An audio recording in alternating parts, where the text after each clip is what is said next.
మంచిది. ప్రభునందు ప్రియులారా, మనము గత కొన్ని నెలల నుండి మత్తయి సువార్త అనేటువంటి క్రొత్త నిబంధనలో ఉన్న మొదటి పుస్తకాన్ని గురించి ధ్యానం చేస్తూ ఉన్నాం. అందులో మనము మత్తయి సువార్తలో ఉన్న 13వ అధ్యాయంలో పరలోక రాజ్యపు ఉపమానాలు గురించి మనం మాట్లాడుకుంటూ వస్తూ ఉన్నాము. మరి ఈరోజు కూడా పరలోక రాజ్యాన్ని గూర్చిన మరొక ఉపమానం, యేసుక్రీస్తు వారు ఏదైతే చెప్పారో దానిని మనము చదువుకొని వాక్య ధ్యానములోనికి మనం వెళదాము. మత్తయి సువార్త 13వ అధ్యాయము 47 నుండి 50 వరకు మనము దేవుని వాక్యములో నుండి చదువుకుందాము. మత్తయి సువార్త 13వ అధ్యాయము 47వ వచనము నుండి 50వ వచనం వరకు వాక్యములో నుండి చదువుకుందాం. మరియు పరలోక రాజ్యము సముద్రములో వేయబడి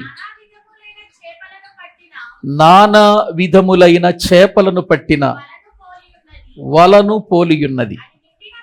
అది నిండినప్పుడు దానిని దరికి లాగి కూర్చుండి మంచి వాటిని గంపలలో చేర్చి చెడ్డవాటిని బయట పారవేయుదురు.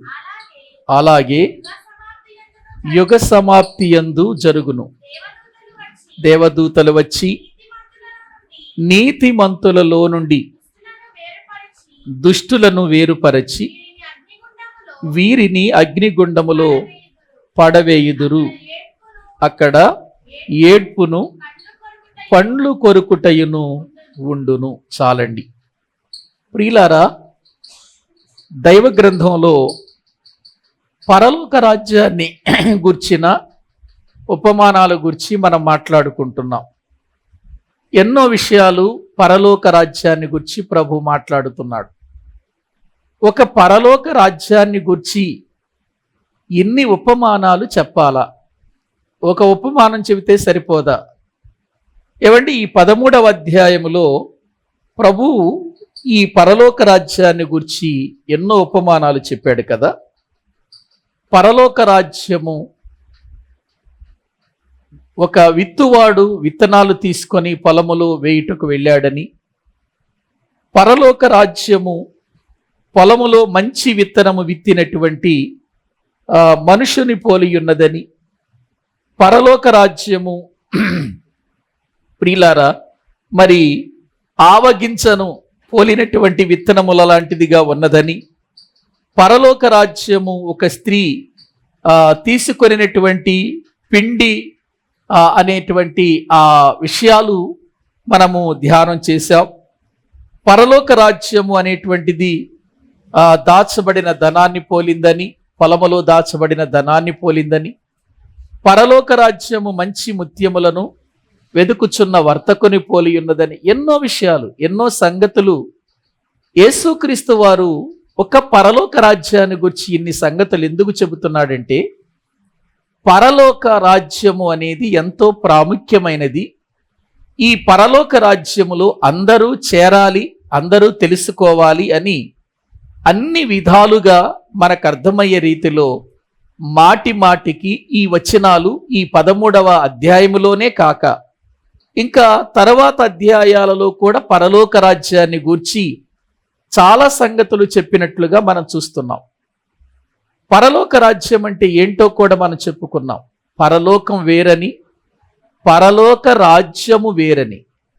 పరలోకం అంటే దేవుడున్న స్థలమని, పరలోక రాజ్యం అంటే క్రీస్తు స్వరక్తమిచ్చి సంపాదించిన సంఘమని, ఈ సంఘమనే రాజ్యాన్ని ఒకనాడు యేసుక్రీస్తు వారు ఈ లోకములో నుండి తీసుకొని వెళ్ళి పరలోకంలో పెడతాడు అని, తండ్రికి అప్పగిస్తాడు అని దేవుని వాక్యములో నుండి ఎన్నో విషయాలు మనము నేర్చుకున్నాం.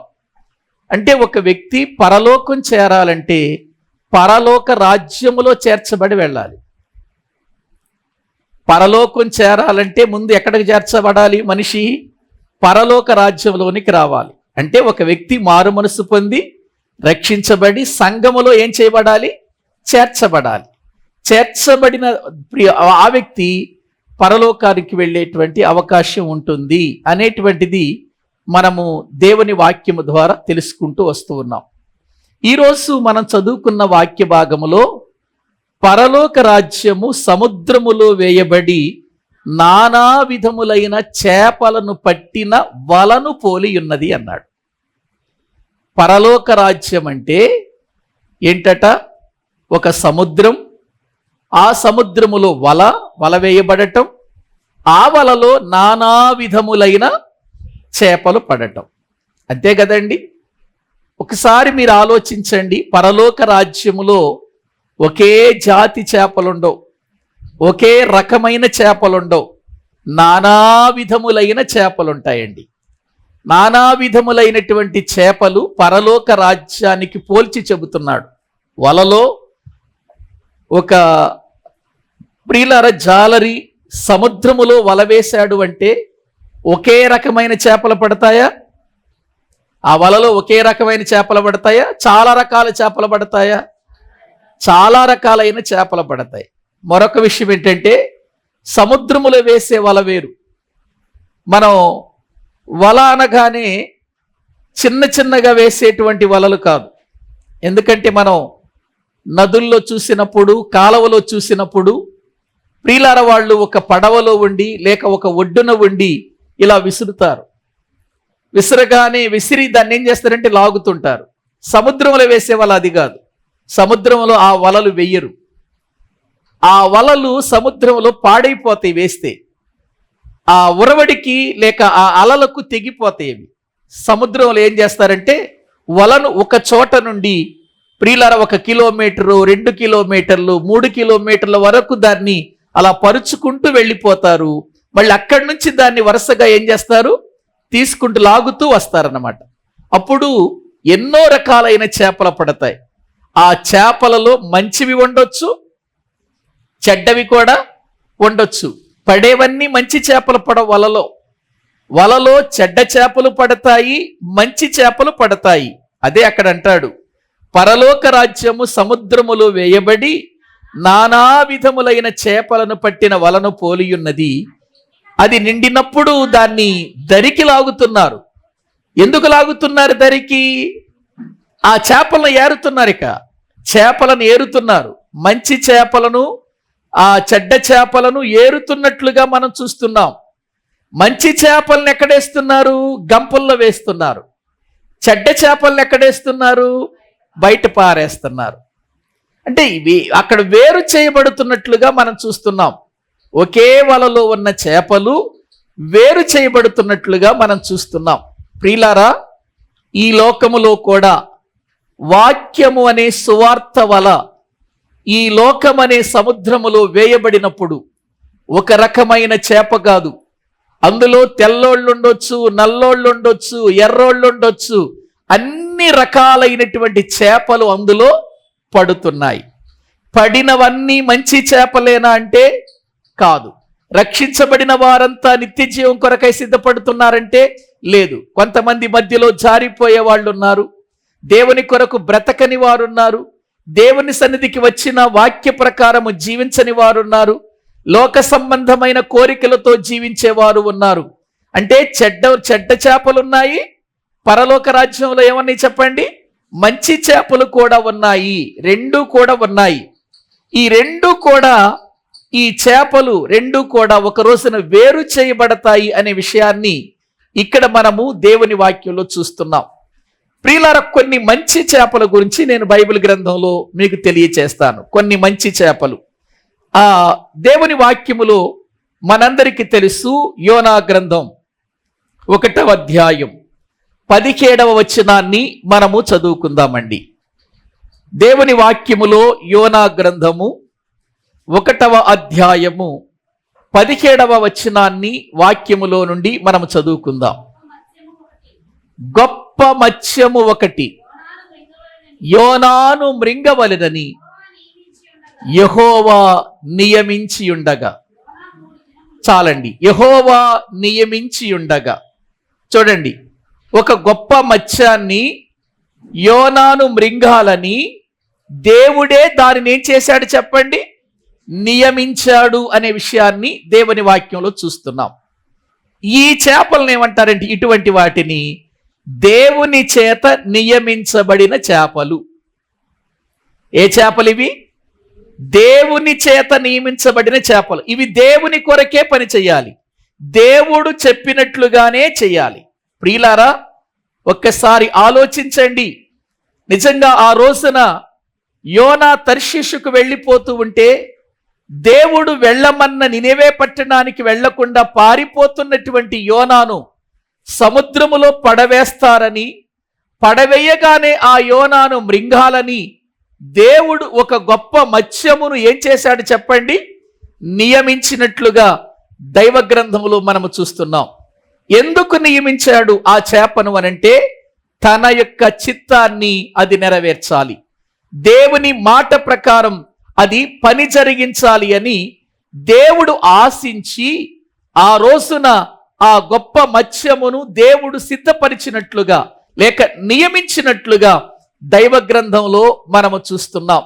ఏ రీతిగా ఆ రోజున యోనాను ఒక సరియైన మార్గానికి తీసుకుని వెళ్ళటానికి, దేవుడు చెప్పిన స్థలానికి నడిపించటానికి ఒక చేపను నియమించాడో, దారి తప్పిపోతున్న ఈ ప్రపంచాన్నంతటిని దారిలోనికి తీసుకురావటానికి నిన్ను నన్ను నియమించుకున్నాడు ఆయన. ప్రియులారా, ఆలోచించండి. మనలను నియమించుకుంది ఎందుకు? దేవుడు ఏదో మందిరానికి వచ్చి దేవుని మాటలు 4 విని వెళ్ళిపోవటానికేనా? కాదండి. దేవుడు నియమించిన నియమం వేరు. మనందరిని ఎందుకు నియమించుకున్నాడు ఆయన?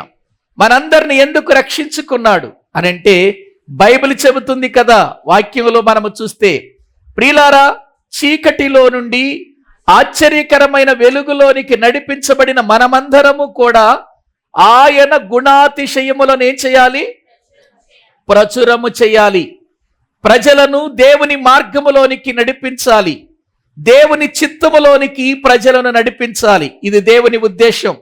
రక్షించబడిన వారందరూ కూడా దేవుని పని కొరకు నియమించబడిన వారు, దేవుని మాటలను బోధించి ప్రజలను మంచి మార్గములోనికి తీసుకురావలసిన వారని మనము గుర్తించాలి. అందుకే బైబిల్ గ్రంథములో మనకు పెట్టిన పేర్లు ఏంటో తెలుసా? రక్షించబడిన వారికి దేవుడు పెట్టిన పేర్లు బైబిల్లో రక్షకులు అనన్నాడు, మార్గదర్శకులు అనన్నాడు, నడిపించేవారు అన్నాడు. ప్రియులారా, ఇదిగో శాపములో ఉన్నటువంటి వారిని ఆశీర్వాద మార్గములోనికి తీసుకొని వచ్చేవారు అని అన్నాడు. కాబట్టి మనందరము ఏదో పని పాట లేకుండా ఇక్కడ కూర్చోవాలా? దేవుడు మనల్ని ఏం చేసుకున్నాడు చెప్పండి? నియమించుకున్నాడు. పని చెయ్యాలి, పని చెయ్యాలి, పని జరిగించాలి, దైవ చిత్తాన్ని జరిగించాలి. ఒక ప్రక్క దేవుడు మనకు లోకములో ఉన్నటువంటి దారి తప్పిన వారిని మార్గంలో పెట్టడానికి ఏర్పాటు చేసుకున్నాడు. మార్గములో ఉండి తప్పిపోయిన వారిని మళ్ళీ మార్గంలో తీసుకురావటానికి కూడా మనల్ని ఏర్పాటు చేసుకున్నాడు. మనకెంతో పని ఉంది ప్రియులారా. దేవుడు అప్పగించిన పని. నిజంగా ఆ రోజున ఆ మత్యం ఎంత అద్భుతమైనటువంటి విధానములో ప్రయాణం చేసిందో మీరు ఆలోచించండి. నోవహు ప్రియులారా, యోనా యొక్క ఓడ తర్షీషుకు వెళుతున్నటువంటి ఓడ, ఆ ఓడ వెనుకనే అది ఎక్కడ యోనాను సముద్రములో వేస్తారా అని వెనుకనే ఆ ఓడను వెంబడిస్తున్నట్లుగా మనము చూస్తుంటున్నాం. దానికి ఒక ఆలోచన, దానికి ఒక తపనుంది. ఏంటంటే, దైవ చిత్తాన్ని నేను నెరవేర్చాలి. యోనాను మృంగాలి, మృంగిన స్థలము నుండి యోనాను నేను నీవే పట్టణానికి ఏం చేయాలి? మోసుకొని పోవాలి. అది 1 రోజే కావచ్చు, 2 రోజులే కావచ్చు, 10 రోజులే కావచ్చు, ఎన్ని రోజులైనా కానివ్వండి. దేవుడు నాకు అప్పగించిన పని నేను పూర్తి చెయ్యాలి. ఇది దాని కోరిక అండి, దాని కోరిక. నిజంగా అండి, మనం చెప్పుకోవటానికి అది ఏదో ఒక స్టోరీ లాగా, ఒక కథలాగా అనుకోవచ్చు. కానీ ఆ రోజు ఆ మత్యము పడిన శ్రమ ఎంత భయంకరమైనదో ఒకసారి ఆలోచించండి. యోనాను ఆ నినేవే పట్టణానికి తీసుకురావటానికి అది ఆహారం మానేసింది. ప్రియులారా, యోనాను మోసుకుంటూ ఏదో ఒక చోట లేదు, అది కొన్ని వందల మైళ్ళ దూరం ప్రయాణం చేస్తుంది. ఆ చేప ప్రయాణం చేస్తూ ఉంది. ఆహారము లేదు ఒక ప్రక్క, మరో ప్రక్క యోనాను మోసుకుంటూ అదేం చేస్తుంది? సముద్రము లోపల ప్రయాణం చేస్తుంది. సముద్రము లోపల ఈదాలి అనంటే ఎంత శక్తి అవసరమో మీరు ఆలోచించండి ప్రియులారా. అది ఏదో 1 కిలోమీటర్ కాదు, 2 కిలోమీటర్లు కాదు ప్రియులారా, కొన్ని వందల కిలోమీటర్ల దూరం అది ప్రయాణం చేయాలి. ప్రయాణం చేయాలంటే దానికి ఎక్కడ నుండి శక్తి రావాలి? శక్తి రావాలంటే అది ఆహారం తినొద్దా? శక్తి రావాలంటే అది ప్రియులారా మరి కావలసినటువంటి ఆ యొక్క ఆహారాన్ని అది భుజించవద్దా? భుజించాలండి. దానికి శక్తి రావాలంటే 3 దినాలు ఆహారం లేకుండా ప్రియులారా తన శక్తినంతా ఉపయోగించుకొని దైవ చిత్తాన్ని నేను నెరవేర్చాలనేటువంటి ఒక ఉద్దేశంతో ఈదుకుంటూ నినేవే ఒడ్డుకు వెళ్ళి యోనానికి ఎక్కేసింది అనంటే ప్రియులారా ఒక్కసారి ఆలోచించండి, ఆ చేప ఎంత గొప్ప చేపో. అందుకే అది గొప్ప మత్యం అని అన్నాడు. ప్రియులారా ఒక్కసారి ఆలోచించండి, నిజంగా దేవుడు ఆ రోజు ఎంత సంతోషించుంటాడో. యోనాను బట్టే సంతోషించాడు అని అనుకుంటున్నారా? యోనాను బట్టి దేవుడు బాధపడ్డాడు, కానీ ఒక మత్యాన్ని బట్టి దేవుడు ఏం చేశాడు చెప్పండి? ఆనందపడ్డాడు. నేను చెప్పిన మాట యోనా దారి తప్పి ప్రయాణం చేసి వెళ్ళిపోతుంటే నేను చెప్పిన మాట తూచా తప్పకుండా ఈ మత్స్యం ఏం చేస్తుంది? నెరవేరుస్తుంది. ఆయన ఆజ్ఞను నెరవేరుస్తున్నట్లుగా దైవ గ్రంథంలో మనము చూస్తూ ఉన్నాం. ప్రియులారా దేవుడు మనల్ని రక్షించుకుందుకోవడానికి మనము గంపల్లోనికి వెళ్ళాలంటే దైవ చిత్తాన్ని ఏం చేయాలి? మనం నెరవేర్చాలి. ఎందుకంటే వేయబడినటువంటి వలలో చాలా చేపలు పడ్డాయి. చేపలన్నీ గంపలోకి వెళ్ళలా, చేపలన్నీ గంపల్లోనికి వెళ్ళలా. చేపలన్నీ ప్రియులారా చెడ్డవన్నీ కూడా ఎక్కడ పడవేయబడ్డాయి? బయట. చెడ్డవంటే ఏమనుకుంటున్నారు? దైవ చిత్తాన్ని నెరవేర్చకపోవటం, వాక్యానుసారముగా జీవించకపోవటం, చెప్పినట్లుగా నడుచుకోకపోవటాన్ని చెడ్డ జీవితం అంటారు. ప్రియులారా ఆలోచించండి, ఇక్కడ మంచి చేపలు చెడ్డ చేపలు వేరే రోజుగుటి రాబోతుంది, వేరు చేసే రోజుగుటి రాబోతుంది. మన జీవితాలు కూడా ఇక్కడ మనము నీతిమంతులమే అనుకోవచ్చు, రక్షించబడ్డాము అనుకోవచ్చు, మనం ఇక్కడ బాప్తీసం తీసుకున్నాము అని మనం అనుకోవచ్చు, కానీ ఒక రోజున వేరు చేసినప్పుడు మనము గంపల్లోనికి వెళతామా బయట పారవేయబడతామా అనేది మనం అర్థం చేసుకోవాలి. ఏదో వచ్చి వెళుతున్నాము కాదు, ప్రతిదినం అడగాలి, ప్రభువా నేను నీ చిత్తాన్ని నెరవేరుస్తున్నానా? నీ ప్రణాళికలో నేను నడుస్తున్నానా? నువ్వు చెప్పిన మాట నేను వింటున్నానా? నీవు చెప్పిన మాట ప్రకారం నేను ప్రయాణం చేస్తున్నానా? ప్రతి దినము కూడా నేను నియమించబడ్డాను. ఈరోజు ఎందుకు నియమించావు? ఈ దినం ఎందుకు నియమించావు? ఒకసారి ఆలోచించండి. మనమందరము కూడుకొని దేవుని మాటలు వినటానికి ఒక బుధవారం నియమించుకున్నాం, ఒక శుక్రవారం స్త్రీల కూడిక నియమించుకున్నాం, ఒక శనివారం విజ్ఞాపన కూడిక ప్రియులారు నియమించుకున్నాం, ఒక ఆదివారం ఆరాధన నియమించుకున్నాం, యూత్ మీటింగ్ నియమించుకున్నాం, ఉదయకాలం సండే స్కూల్ నియమించుకున్నాం. ఈ నియమాలు ఎవరి కోసం? ఎవరి కోసం అండి ఈ నియమాలన్నీ? దేవుని పిల్లలమైన మన కోసం. మరి ఈ నియమాలలో మనము జీవించగలుగుతున్నామా? దేనికోసం నియమించుకున్నాం? ఇవి మాటలు చెప్పుకోవటానికా, లేకపోతే ప్రియుల కాలక్షేపం కోసం నవ్వుకోవటానికి ఏర్పాటు చేసుకున్నామా? కాదండి. దైవ చిత్తమును ఏంటో ఎరిగి బ్రతకటానికి ఒక మార్గము ఏర్పాటు చేశాడు దేవుడు. ఆ మార్గములో నడవటానికి మనకు ప్రియులరా ఇవి ఒక క్లాసులని మనం తెలుసుకోవాలి. కాబట్టి దేవుని సన్నిధానములో గొప్ప చేపలుగా మారాలి అనంటే దేవుని చేత నేను నియమించబడ్డాను, దేవుడు చెప్పిన ప్రకారంగా నేను నడవాలి అనే ఆలోచన రావాలి. మనము దేవుని క్రమములో నడవాలి అనంటే మన జీవితములో రండి ఎప్పుడు ఒకటి ఉండాలండి. గలతీయులకు రాసిన పత్రిక వాక్య భాగములో ప్రియులారా మనము చూడగలిగితే వ్రాయబడినటువంటి ఆ మాటలు ఒక్కసారి చూద్దాం. గలతీయులకు రాసినటువంటి పత్రిక 5వ అధ్యాయము 25వ వచనాన్ని మనము చదువుకుందామండి. గలతీయులకు రాసిన పత్రిక 5వ అధ్యాయము 25వ వచనాన్ని మనము చదువుకుంటున్నాం. మనము ఆత్మను అనుసరించి జీవించు వారి మైతిమా, ఆత్మను అనుసరించి క్రమముగా నడుచుకుందుము. ఏమండి, మనము క్రమముగా నడుచుకోవటానికి మనలో దేవుడు ఉంచినదేంటో తెలుసా? ఆత్మ, దేవుని ఆత్మ, పరిశుద్ధాత్మను మనలో ఉంచాడు. ఇది మనల్ని ఏం చేస్తుందట? క్రమముగా నడిపిస్తుంది. ఆత్మను అనుసరించి క్రమముగా మనము నడుచుకోవాలని లేఖనాల్లో మనము చూస్తూ ఉంటున్నాం. ఎందుకంటే మనము నియమించబడిన వారు, దేవుని కొరకు నియమించబడిన వారు. అందరూ నడిచినట్లుగా నడిచేవారం కాదు, మనం లోకము నడిచినట్లుగా నడుచుకునే వారము కాదు. అందుకే మీరు ఈ లోక మర్యాదను అనుసరించక ప్రియులారా ఎలా నడవమన్నాడు? దేవునికి అనుకూలముగా నడవమన్నాడు ప్రియులారా. కాబట్టి మనమేదో పని పాట లేకుండా ఇక్కడ కూర్చోవటానికి రావటం కాదు. పాపములో శాపములో ఉన్నటువంటి మనలను దేవుడు తన పని ఈ లోకమనే సముద్రములో చెయ్యటానికి నియమించుకున్నాడు. మనం వలలో ఉన్నాం ప్రియులారా. ఒక అద్భుతమైనటువంటి పని దేవుడు మనకు అప్పగించాడు. మనల్ని ఒక మార్గంలో నడిపించటానికి తన ఆత్మను మనకిచ్చి మనము నడవాలని, ఆయన చేత మనము నడిపించబడాలని దేవుడు కోరుకుంటున్నాడు. కాబట్టి యోనా గ్రంథములో మనము చదువుకున్న మంచి చేప, ఎన్నో చేపలు ఉన్నాయి సముద్రంలో. యోనా ప్రయాణం చేసినటువంటి సముద్రంలో ప్రియులారా ఒక చేపే ఉందనుకుంటున్నారా? ఏమండి, ఎన్నో చేపలున్నాయి. కానీ ఒకటి దేవుని చేత ఏం చేయబడింది? నియమించబడింది. మనము కూడా లోకములో కోటాను కోట్ల మంది ప్రజలుండగా మనల్ని దేవుడు ఎందుకు ఎన్నుకున్నాడు? ఎందుకు ఏర్పాటు చేసుకున్నాడు? ఎందుకు నియమించుకున్నాడు? ఆయన పని చెయ్యటానికి. కాబట్టి ఇవి దేవుని చేత నియమించబడిన చేపలు.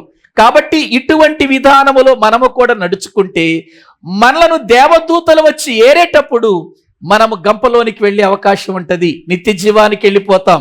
గ్రహించండి.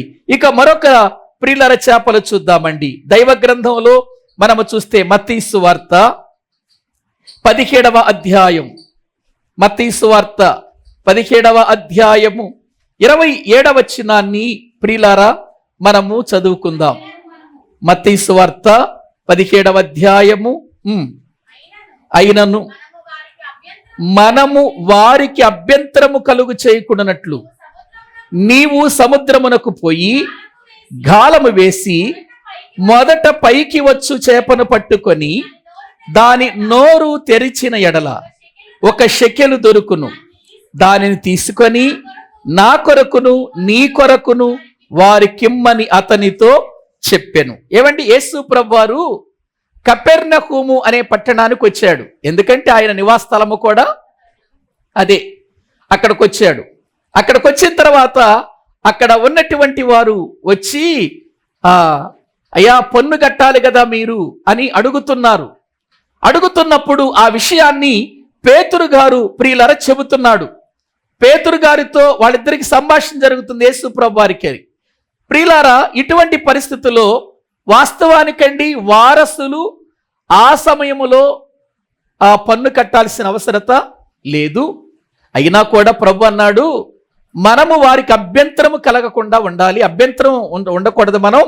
కాబట్టి మనం పన్ను కట్టాలి. పన్ను కట్టాలంటే ఇప్పుడు ఏం కావాలి? మనకు 1 షెకెలు కావాలి. షెకెలు అంటే అక్కడ వ్రాయబడింది చూడండి ఒకసారి. దేవుని వాక్య భాగములో ప్రియులారా మనము చూడగలిగితే ఎంత? మీ బోధకుడు 1/2 షెకెలు చెల్లింపడా అని అడుగగా 24వ వచనంలో చెల్లించున నేను. ఎంత? 1/2 షెకెలు. ప్రియులారా 1/2 షెకెలు కట్టాలి. 1/2 షెకెలు కూడా లేదా యేసు ప్రభు దగ్గర? అంత సువార్త చేస్తున్నాడు, అంత వాక్యం చెబుతున్నాడు, ఏమండి అన్ని అద్భుతాలు చేస్తున్నాడు, అంతగా తిరుగుతున్నాడు. ఆయన దగ్గర లేదా? ప్రియులారా ఆలోచించండి. అన్నీ చేసిన వాని దగ్గర, అన్నీ సృష్టించిన వాని దగ్గర 1/2 షెకెలు లేదా? ఇంకొక మాట మనం ఆలోచించాలి. ఆయన గొప్పవాడు, లేనిది ఉన్నట్టుగా చేస్తాడు, ఉన్నది లేనట్టుగా చేయగలిగిన వాడు. 1/2 షెకెలును ఆయన చేయలేడా? ఈ సమస్త సృష్టిని చేసినటువంటి ఆయన 1/2 షెకెలును చెయ్యలేడా? చెయ్యవచ్చు. కానీ మనకు ఇందులో పాఠం నేర్పించాలనుకుంటున్నాడు ఆయన. ప్రియులారా, ఇప్పుడు పేతురుతో అన్నాడు, పేతురు గాలం తీసుకో, నీవు సముద్రానికి వెళ్ళు, అక్కడ గాలం వేయి, 1 చేప పడుతుంది. ఆ చేపను తీసుకున్న తర్వాత దాని నోటిలో ఒక షెకెలు కనబడుతుంది. నీకు ఒక అరషెకెలు, నాకు ఒక అరషెకెలు, ఇద్దరికి పన్ను కట్టేసేయ్ అని అన్నాడు. ఇక్కడ ఇప్పటికీ కూడా నేను ఆలోచిస్తానండి ఈ విషయాన్ని. ఇప్పుడు పేతురు గారు సముద్రానికి గాలం తీసుకుని వెళ్ళాలి, వల కాదు. ఇక్కడ వల కాదు, కావలసింది ఎన్ని? ఒక్క చేపతో అవసరం దేవునికి, అన్ని చేపలతో అవసరం లేదు ప్రియులారా. కాబట్టి ఒక్క చేప పడటానికి గాలాన్ని తీసుకొని వెళ్ళాడు.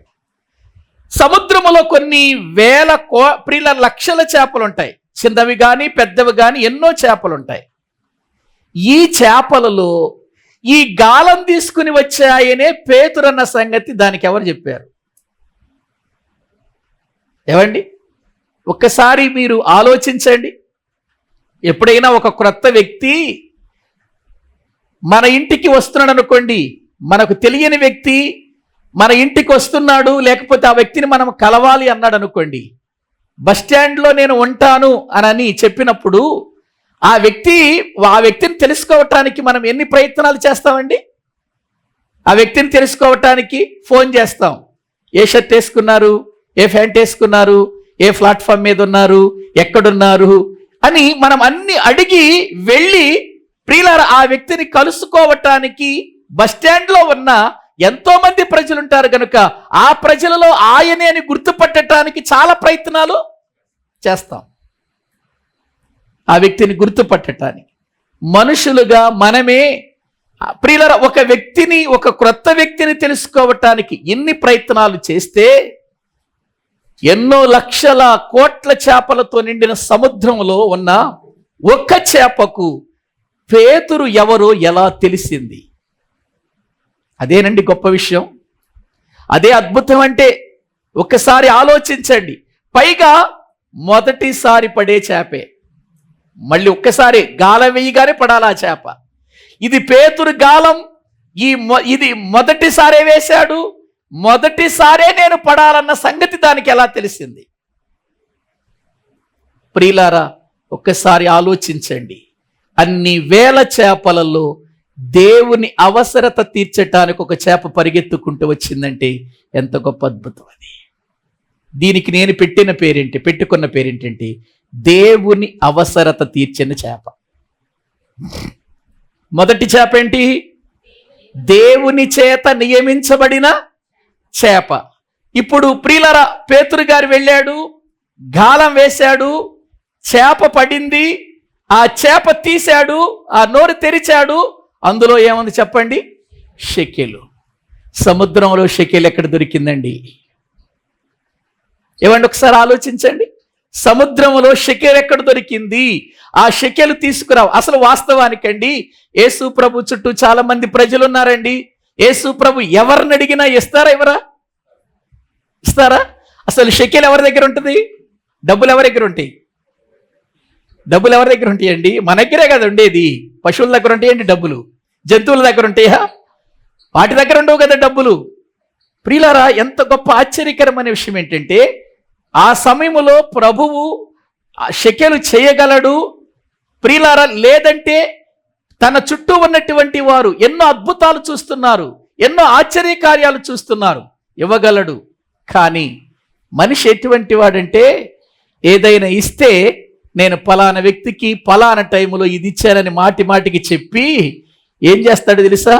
ప్రతిసారి దెప్పుతాడు. ప్రియులారా పలానా ఆయన అవసరత నేను తీర్చాను, అవసరతలో ఉన్నప్పుడు ఆయన మరి బాధలో ఉన్నప్పుడు నేనే వెళ్ళి తీర్చా అని మాటికి చెప్పుకుంటాడు. చేప చెప్పుకుంటుందా?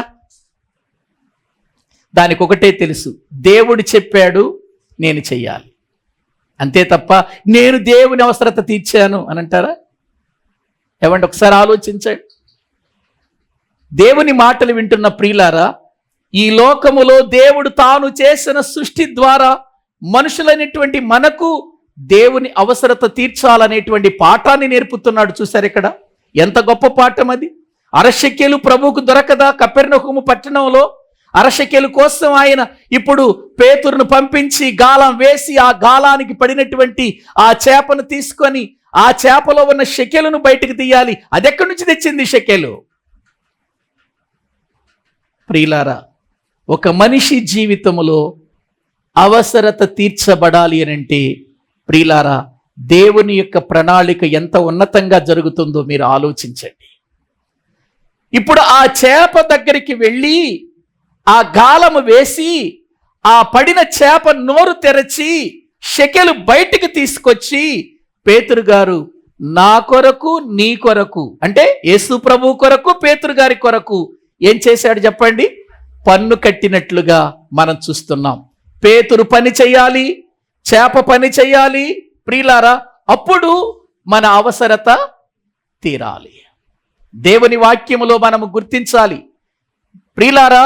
ఏదైనా మన జీవితాన్ని మనము గుర్తించవలసినటువంటి విషయం ఏంటంటే, యేసుక్రీస్తు వారు ఎప్పుడు కూడా లోకములో మనుషులంగా మనలాగా ఓరకనే డబ్బులు రావాలని ఆయన ఎప్పుడు కోరుకోడు. కష్టానికి ప్రతిఫలం ఇస్తాడు. ఆయన కష్టము చేయాలని చెబుతాడు, ఆ కష్టానికి ప్రతిఫలం ఇస్తాడు. ప్రతిఫలం ఎలా ఇస్తాడంటే అద్భుతంగా ఇస్తాడు. దాని ద్వారా మనకు పాఠాలు నేర్పిస్తాడు. చేప సంపాదన లేదు, చేప కష్టపడదు ప్రియులారా. చేప డబ్బు కోసం కష్టపడదు, ప్రయాసపడదు డబ్బు కోసం. అది కాని తెచ్చింది దేవుని అవసరత తీర్చింది ప్రియులారా. మరి దేవుని పిల్లలుగా అది గుర్తించింది ఏంటో తెలుసా? ప్రతిదినము మమ్మల్ని పోషిస్తున్న వాడెవరు? మా తండ్రి దేవుడు. అన్నిటికీ తండ్రి ఆయనే కదా. మా దేవుడు మమ్మల్ని పోషిస్తున్నాడు. ఈ సముద్రము లోపల, ఈ నీళ్ల లోపల ఎన్ని కోట్ల చేపలకు ఆయన ఆహారము పెడుతున్నాడు ఆయన ఉచితంగా. కాబట్టి నేను తప్పకుండా ఆయన అవసరతను తీర్చాలి అని అనుకుంది.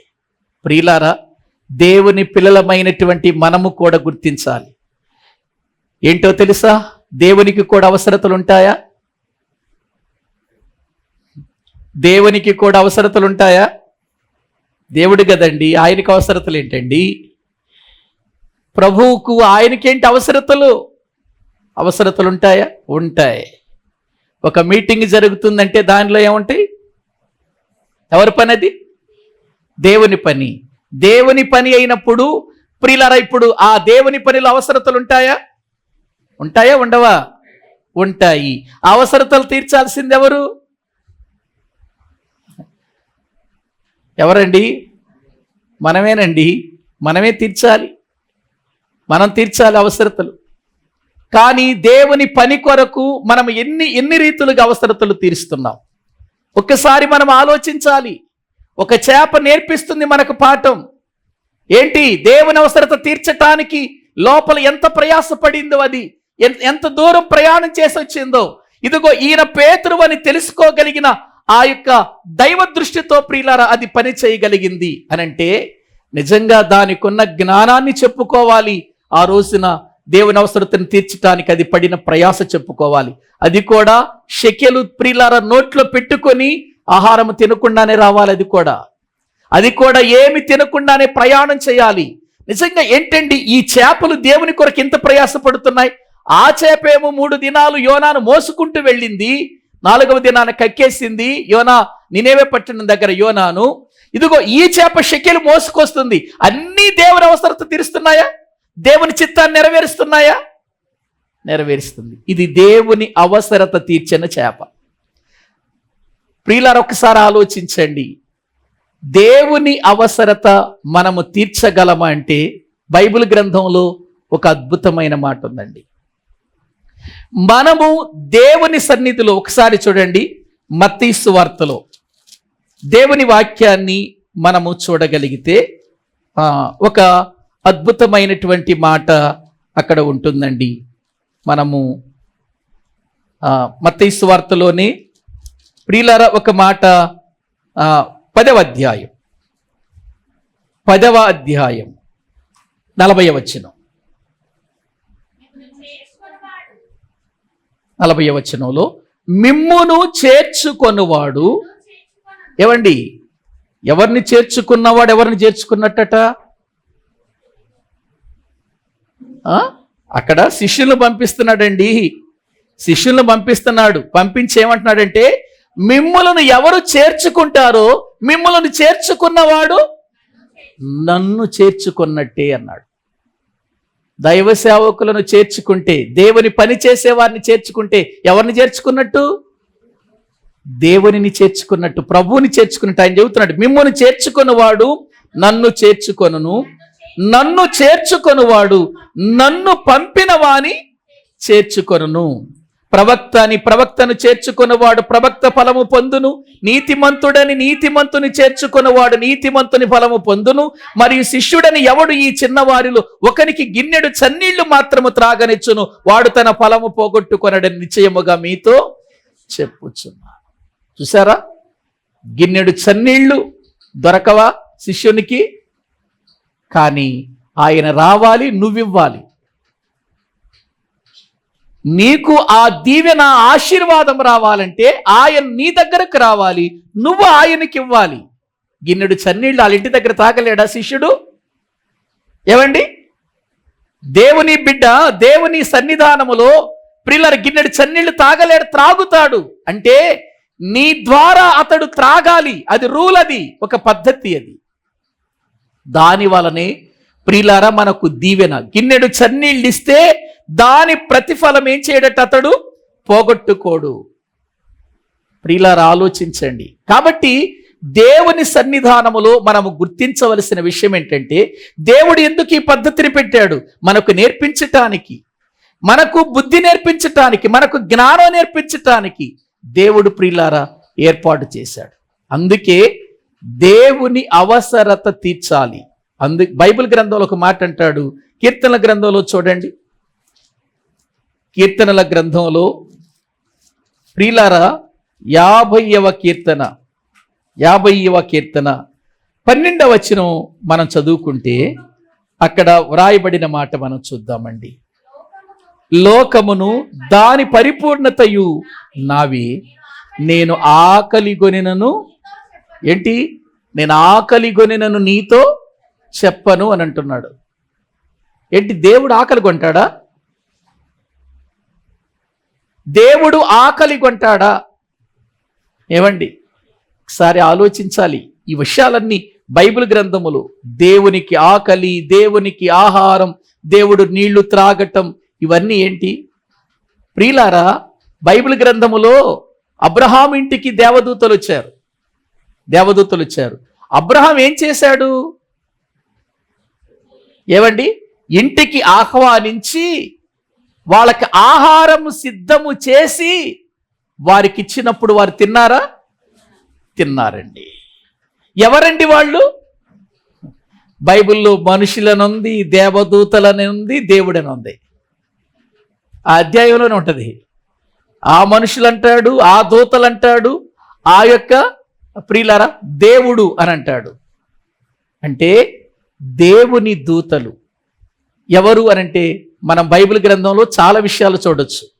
దేవుని దూతలు అంటే దేవుని సేవకులను కూడా దేవదూతలే అన్నారు బైబిల్లో. అందుకే ఎఫెసీలో ఉన్న సంఘపు దూతకు ఇలాగు వ్రాయము, స్మరణలో ఉన్న సంఘపు దూతకు, దూత అంటే ఎవరు? మీరు నా దూతలు అని అంటాడు అపోస్తలుడైనటువంటి పౌలు. దేవుని పరిచర్య చేసేవారు దేవుని దూతలు అని అంటాడు.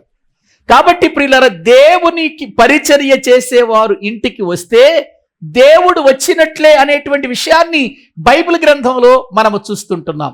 వచ్చినప్పుడు వారికి ఆహారం పెట్టాలి, నీళ్ళు ఇవ్వాలి, కాళ్ళు కడుక్కోమని చెప్పాలి, అలసట తీర్చుకోమని చెప్పాలి అని ప్రియులారా అబ్రహాము అన్నీ చేశాడా లేదా? చేశాడండి. అది ఎవరికి చేసినట్టు? దేవుడు. అలా బైబిల్ గ్రంథంలో ఎన్నో విషయాలు మనము చూడవచ్చు. దేవుని పనిలో ఎంత సహాయపడతామో మనము అంతగా దేవుని అవసరత తీర్చినట్టే. ఒక సువార్త కోసం ప్రియులారా మనం ఏదైనా ఇస్తున్నామా? దేవునికి మనం ఏం చేసినట్టు? సహాయం చేసినట్టు. ఒక పేదవాడికి మనం ఏదైనా ఇస్తున్నామా? మనము దేవునికి ఏం చేసినట్టు? సహాయం చేసినట్టే. ఎందుకంటే పేదలకు అప్పిచ్చువాడు యెహోవాకు అప్పిచ్చేవాడని బైబిల్ గ్రంథంలో ఉంది. కాబట్టి మనము ఎవరైతే ఈ లోకములో ప్రియులారా అనాథలుగా, ప్రియులారా దిక్కుమాలిన వారిగా, వస్త్రహీనులుగా వారుంటారో వారికి మనము సహాయం చేస్తే దేవునికి చేసినట్టే అనే విషయాన్ని మనము తెలుసుకోవాలి. రేపు అదే అంటాడు, నేను ఆకలితో నీ ఇంటికి వచ్చాను, నువ్వు నాకేం పెట్టలేదు, భోజనం పెట్టలేదు అంటాడు కదా 20వ 25వ అధ్యాయంలో మత్తయి సువార్తలో, ప్రియులారా నేను దాహముతో వచ్చాను, నువ్వు నాకు నీళ్ళు ఇవ్వలేదు, చలితో వచ్చాను నాకేమివ్వలేదు, దిగంబరిగా వచ్చాను నాకు వస్త్రం ఇవ్వలేదు అని అంటాడు. అప్పుడు వీళ్ళు అంటారు, ఎప్పుడు వచ్చావయ్యా నువ్వు మా ఇంటికి ఎప్పుడు వచ్చావు? దిగంబరిగా ఎప్పుడు వచ్చావు మా ఇంటికి ఆహారం లేనివాడిగా? అల్పులైన ఈ నా సహోదరులకు మీరు చేసిన ఎడల నాకు చేసినట్టే అని అన్నాడు. అదే దేవుని అవసరత తీర్చటం అంటే. మనం దేవుని వాక్యం వింటున్న ప్రియులారా, ఇది దేవుని అవసరత తీర్చిన చేపగా మనము చూస్తున్నాం. మరొకటి చూద్దాం బైబిల్ గ్రంథంలో 14వ అధ్యాయము. ప్రియులారా, మత్తయి సువార్త 14వ అధ్యాయము 17వ వచనాన్ని మనము చదువుకుందామండి. వారు ఇక్కడ మన యొద్ద 5 రొట్టెలను 2 చేపలను తప్ప మరేమీ లేదని ఆయనతో చెప్పిరి. చాలండి. యేసు ప్రభువారు అరణ్య ప్రదేశములో ప్రియులారా ఉన్నప్పుడు ప్రజలు ఆయన మాటలు వినటానికి వచ్చారు కదా. వారికి దేవుని వాక్యం చెప్పాడు. వారు ప్రభువుతో అలాగే ఉండిపోయారు, భోజనము లేకుండా 3 దినాలు. అప్పుడు ప్రభు అన్నాడు, వీళ్ళు ఇప్పటికే చాలా సమయం అయిపోయింది, వీళ్ళకి భోజనం లేదు, భోజనం పెట్టండి అని అంటే వాళ్ళు అన్నారు, మేమెక్కడ పెడతాం ప్రభు, ఇంతమంది ప్రజలకు భోజనం ఎక్కడ దొరుకుతుంది ఇప్పుడు అని అన్నారు. మీరే పెట్టాలి వాళ్ళకి అంటున్నాడు యేసు ప్రభు వారు. మేమెక్కడ పెడతామయ్యా, ఇక్కడ ఒక పిల్లవాడి దగ్గర ఉన్న ఎంత, ఒక 5 రొట్టెలు 2 చేపలు అవే ఉన్నాయి, అవి ఇంతమందికి ఎలా సరిపోతాయి అని అన్నాడు. సరిపోతాయి అన్నాడు ప్రభు. సరిపోతాయి, మీరు వాళ్ళందరినీ పంక్తులుగా కూర్చోబెట్టండి అని అన్నాడు. వాటిని తీసుకొని కృతజ్ఞతాస్తుతులు చెల్లించి ప్రియులారా వారు వరుసగా కూర్చుండగా పంచి ఇవ్వగా వాళ్ళందరూ తృప్తిగా తిన్నారా లేదా? 20వ వచనం చదివితే, వారందరూ తిని తృప్తి పొందిన తరువాత మిగిలిన ముక్కలు ఎత్తిరి, స్త్రీలను పిల్లలను గాక తినిన వారు ఇంచుమించు 5,000 మంది పురుషులు. పిల్లల లెక్కలు అందులో, స్త్రీలను లెక్కలు అందులో, పురుషులే ఎంతమంది? 5,000 మంది. ఎన్ని చేపలు?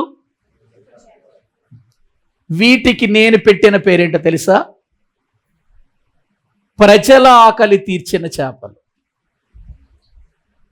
ప్రియులారా, ప్రజల ఆకలి తీర్చిన చేపలు ఇవి.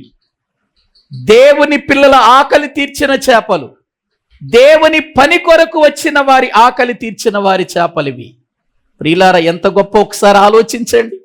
యేసుక్రీస్తు ప్రభువారు ప్రియులారా వారందరికీ భోజనం పెట్టాలనుకున్నాడు. అక్కడున్న వారి లెక్క ప్రియులారా పండితుల ప్రకారం నిజంగా 30,000 మంది కంటే పైనే ఉన్నారట వాళ్ళు. అంతమందికి భోజనం పెట్టాలంటే 5 రొట్టెలు 2 చేపలు ఏమి సరిపోతాయి? ఏవండి, మీటింగులు వస్తాయండి, మీటింగులకి వచ్చిన వారందరికీ ఏం చేస్తాం మనం? భోజనం పెట్టాలి. భోజనం పెట్టాలి అని అంటే ప్రియులారా మనము ఏం చేయాలి? మెదలకుండా బైబిల్ తీసుకుని వచ్చే సరిపోద్దా? ఏం చేయాలి? పిల్లవాడు ఏ విధముగా తన ఆహారాన్ని ప్రియులారా ఆ రోజున ప్రభు చేతికి ఇచ్చాడు, మన దగ్గర ఉన్నది కూడా మనము ప్రభు చేతికి ఇవ్వాలి. ఇచ్చినప్పుడు ఏం జరిగింది? అక్కడ తృప్తిగా తిన్నారు, 12 గంపలు మిగిలాయి. ఇచ్చిందెన్ని? ఇచ్చింది ప్లేటుతో ఇచ్చారు. తీసుకెళ్లేటప్పుడు ఎలా తీసుకెళ్లారు? గంపలతో తీసుకెళ్లారు. అదే దైవాశీర్వాదం అంటే, అదే దైవ దీవెనంటే. ప్రియులారా, ఒకసారి ఆలోచించండి.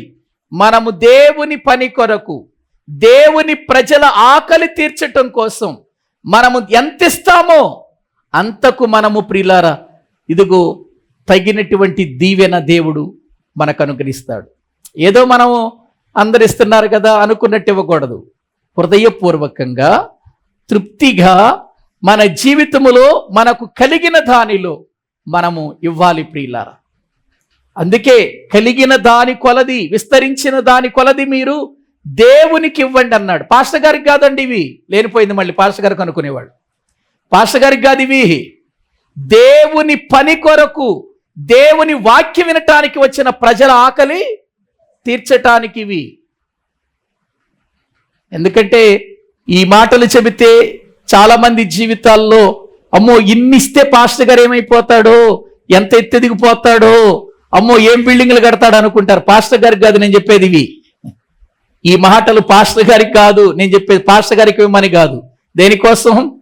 అందుకేనండి మీటింగ్స్లో కానీ లేకపోతే దేవుని పనిలో ఏ పైసా వచ్చినా అసలు అది నా దగ్గరికి రానివ్వను నేను. తెలుసు కదా, పెద్దలందరికీ తెలుసుగా, రానివ్వను. మిగిలిన వాళ్ళ దగ్గరే ఉంటుంది. ఖర్చు చేసిన వాళ్లే ఖర్చు చేస్తారు, మిగిలింది వాళ్ళ దగ్గరే ఉంటుంది. అది దేవుని పని కొరకే. ఒక పైసా నేను ఆశించిన దాన్ని. ఎందుకంటే దేవుని పని కొరకు మనం ఇవ్వాలి. ప్రియులారా, సేవకులకు ప్రియులారా ఎంత ఇవ్వాలన్నా అది ఆ రోజు నేను ఇచ్చుకుంటాను. ఎందుకు? మరి నాకు ఆశీర్వాదం రావాలిగా. నేను ఇవ్వాలా వద్దా? ఇవ్వాలి కదా, నేను ఇవ్వాలి. ప్రియులారా గ్రహించండి, దేవుని సన్నిధానములో మనము దేవుని యొక్క వాక్యాన్ని ప్రజలకు వినిపిస్తున్నప్పుడు ఆ వాక్యం వినటానికి వచ్చినటువంటి ప్రజల ఆకలిని తీర్చి పంపాలా వద్దా? మనం దీని రావటమే కానీ మనం పెట్టడం ఉండదా? ఏ మీటింగ్కి వెళ్ళినా మనం దీని రావటమేనా? మన మీటింగ్కి వస్తే మనం పెట్టొద్దా? పెట్టాలి కదా. మరి వాళ్ళక్కడ ఎంత కష్టపడ్డారో, వాళ్ళక్కడ ఎంత ప్రయాసపడ్డారో, వాళ్ళక్కడ ఎంత కడుపు నిండా మనకు భోజనం పెట్టారో, మన దగ్గరకు వచ్చిన వాళ్ళు కడుపు నిండా పెట్టొద్దా? పెట్టాలా? పెట్టాలంటే ఏం చేయాలి మరి? అదే కదా, నేను అనలే, మీకు చెబుతున్నాను. ప్రియులారా గమనించండి, ప్రజల ఆకలి, దేవుని ప్రజల ఆకలి తీర్చిన చేపలు గంపలోకి వెళతాయి. ఇవన్నీ ఈ చేపలను ఎక్కడికి వెళతాయి? గంపలోనికి వెళతాయి. లూకాసు వార్త 5వ అధ్యాయము, లూకాసు వార్త 5వ అధ్యాయము దేవుని వాక్యములో 5వ వచనము నుండి చదవండి. లూకాసు వార్త 5వ అధ్యాయము 5వ వచనం.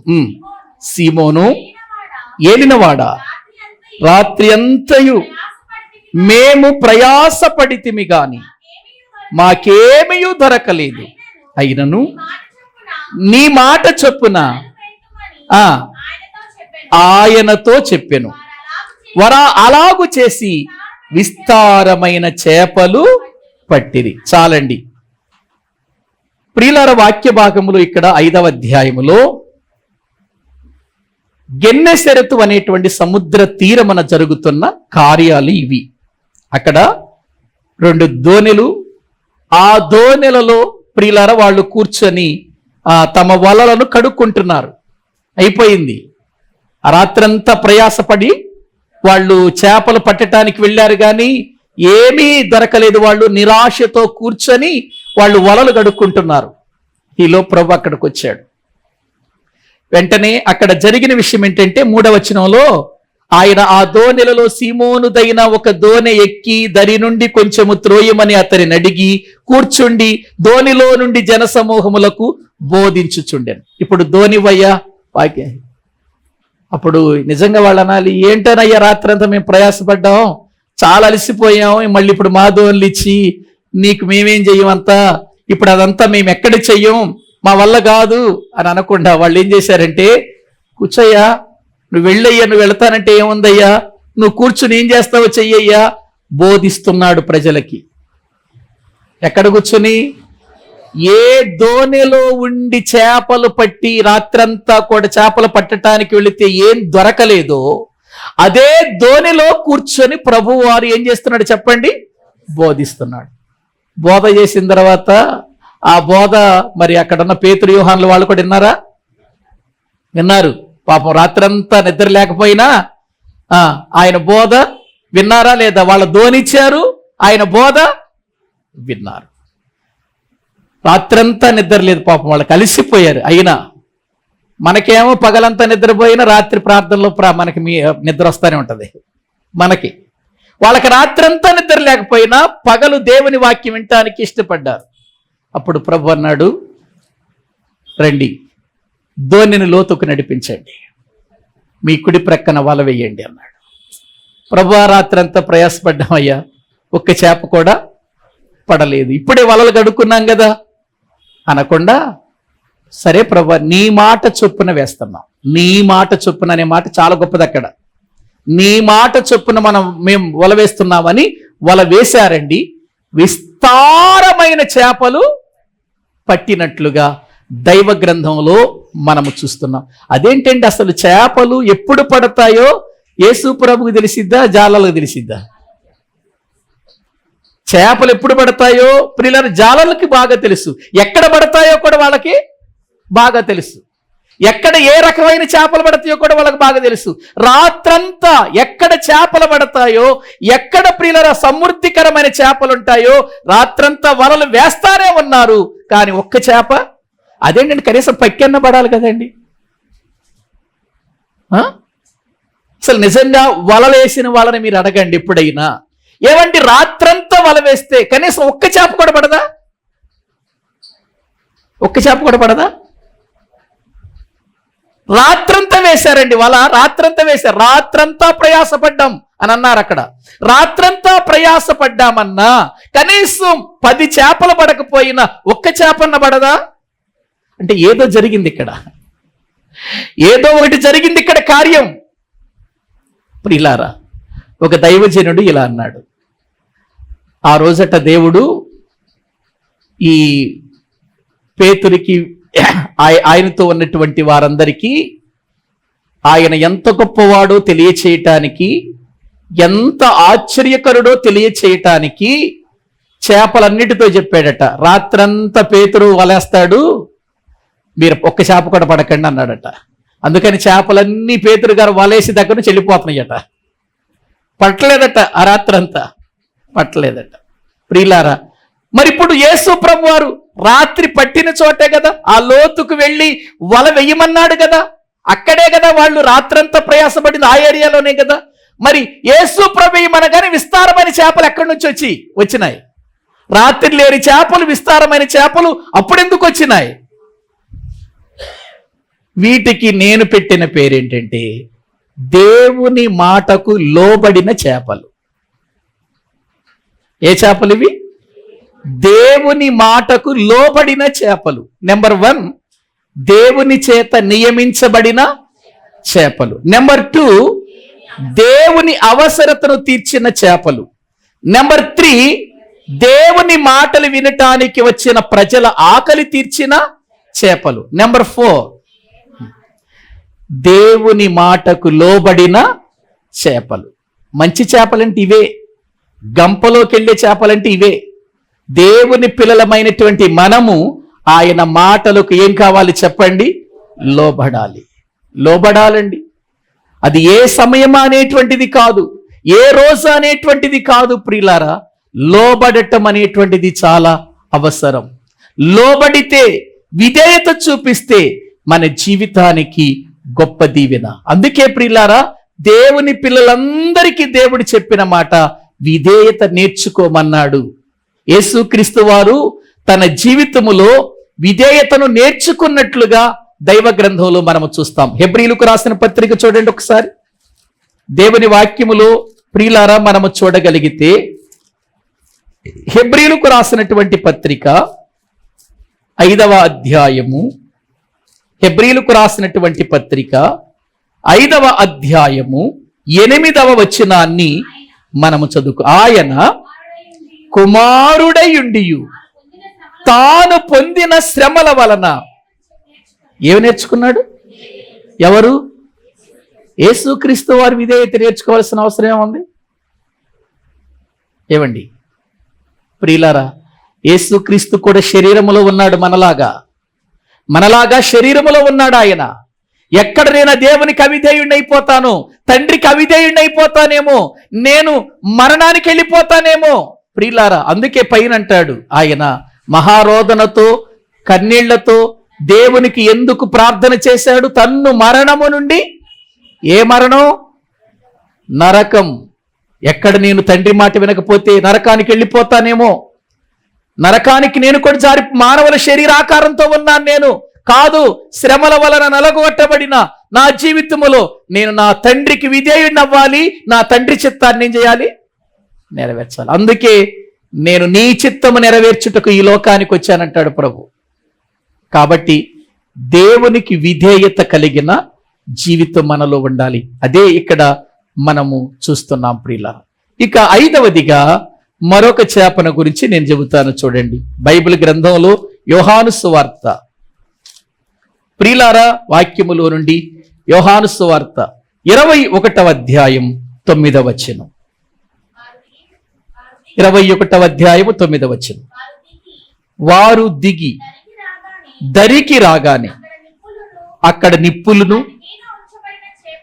వాటి మీద ఉంచబడిన చేపలను, రొట్టెయు కనబడెను. యేసు కొన్ని తీసుకొని రండని వారితో చెప్పగా, సీమోను పేతురు దోణ ఎక్కి లాగెను. అది 153 గొప్ప చేపలతో నిండి. చాలండి, ఇక్కడ మనము ఒకసారి ఆలోచించేద్దామండి. యేసు ప్రభువారు చనిపోయారు, సమాధి చేయబడ్డారు. 3వ దినాన్న తిరిగి లేచిన తర్వాత సందర్భం ఇది. ఈ యోహాను సువార్త 21వ అధ్యాయము యేసు ప్రభువారు చనిపోయి సమాధి చేయబడి తిరిగి లేచిన తర్వాత వచ్చిన సందర్భం కదా. ఇక యేసు ప్రభువారు ఎప్పుడైతే చనిపోయి ఆయన మరణానికి అప్పగించబడ్డాడో వీళ్ళంతా తిరిగి ఎక్కడికి వచ్చేసారంటే, రండి మళ్ళీ మనం చేపలు పట్టి మళ్ళీ ఆ పాత సమయానికి వెళ్ళిపోదామని అందరూ అనుకుని వెళ్ళిపోయారు. పేతురు గారు ముందు అన్నాడు, మిగిలిన వాళ్ళు పేతురు గారు, అన్నా నువ్వే వెళ్ళిపోతే పెద్దోడివి మేమెందుకు అంటారు. చూడండి పై వచనాల్లో మొదటి వచనం. అటు తరువాత యేసు తిబెరియా సముద్ర తీరమున శిష్యులకు మరలా తన్ను ప్రత్యక్షపరుచుకొనెను. ఆయన తన్ను ప్రత్యక్షపరుచుకొనిన విధమేమనగా, సీమోను పేతురును, దిదుమ అనబడిన తోమాయు, గలిలయలోని కానా అను ఊరివాడగు నతనయేలును, జబదయి కుమారులను, ఆయన శిష్యులలో మరి ఇద్దరును కూడి ఉండిరి. సీమోను పేతురు ఏమంటున్నాడు? ఏమను బాబు, మీరేం చేస్తారు నాకు తెలియదు, నేను మళ్ళీ తిరిగి అక్కడికి వెళ్ళిపోతున్నాను, చేపలు పట్టుకోవటానికి వెళ్ళిపోతున్నాను అని అనగా, వారు మేమును నీతో కూడా వచ్చేదమనిరి. ఇప్పుడు పేతురు గారు నేను వెళ్ళిపోతున్నాను చేపలు పట్టడానికి, కానీ మిగిలిన వాళ్ళందరూ కూడా వచ్చారా లేదా? వచ్చారు. వాళ్ళు ప్రియులారా, రాత్రి వాళ్ళు అక్కడ ప్రయాసపడ్డారు కానీ అక్కడ కూడా వాళ్ళకి ఏం దొరకలా, ఏం పట్టలేదని ఉంది. చూడండి అక్కడ వాక్య భాగంలో 3వ వచనం చదవండి. సీమోను పేతురు నేను చేపలు పట్టబోదునని వారితో అనగా, వారు మేమును నీతో కూడా వచ్చేదమనిరి. వారు వెళ్ళి దోణి ఎక్కిరి గాని ఆ రాత్రి ఏమి ఇళ్ళు పట్ల, రాత్రి ఏం పట్ల వీళ్ళకి కూడా దొరకలేదు. ఇక యేసు ప్రభువు వారు వచ్చారు. ప్రియులారా, వాళ్ళతో మాట్లాడుతున్నాడు దాన్ని నిలిచి. వాళ్ళు యేసు ప్రభువును గుర్తుపట్ల. ఎందుకు? ఆయన చనిపోయాడు, సమాధి చేయబడ్డాడు, ఈ దృష్టితోనే వాళ్ళు ఆలోచన చేస్తున్నారు. కానీ 3వ దినాన తిరిగి లేస్తానన్నాడు, ఆయన మన దగ్గరకు వస్తాడు, మనతో ఉంటాడన్న విషయాన్ని వాళ్ళు ప్రియులారా మర్చిపోయారు, దూరం చేసుకున్నారు. ప్రభు వచ్చి వాళ్ళతో మాట్లాడుతూ ఉండగా యోహాను గారు గుర్తుపెట్టాడు. పేతురు గారు మనతో మాట్లాడుతున్న ఆయన ఎవరనుకుంటున్నా? ప్రభు సుమి అని అన్నాడు. వెంటనే పేతురు గారు సముద్రములో దూకేసినట్లుగా అక్కడ దైవ గ్రంథంలో మనము చూస్తున్నామండి. కానండి యేసు ప్రభు వారు వాళ్ళ దగ్గరకు వచ్చి మాట్లాడినటువంటి మాట ఏంటో తెలుసండి. ఒకసారి చూడండి పిల్లలారా, 10వ వచనం.